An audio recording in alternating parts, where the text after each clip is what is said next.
There's also a way that you can hide your stories from somebody. Like somebody told me this years and years ago, and I thought that it was hilarious because they did it for a dating kind of thing. Like they didn't want their boyfriend that they were trying to make jealous Uh-oh. see a story, so they hid it from him, and then they like unhid it, and he was the first. Like then they were at the front line of their stories, of his stories, and Okay. they knew this, and they used this all the time.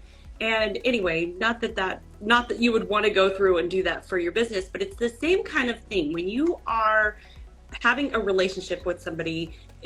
Whether you are paying attention to them and hiding your stories from them and then unhiding your stories from them, anything that you are doing, any touch point you have with another person, the algorithm is going to look at it and say, okay, these two people have a closer connection. Let me Mhm. show them their content. Let me show, and it's both sides. It's not just one side. Me DMing with you, Heston, didn't make just me see your content. It made you see mine as well because you're Yep. DMing back. You are double tapping on a comment that I sent you. So that interaction is a relationship, and yeah. So that's what I saw from it. That's what I took from it. I mean, I've done it in the past where I've, tested it out to see just like somebody I hadn't engaged with in forever and ever. And I've sent them a DM. Hey, haven't heard from you.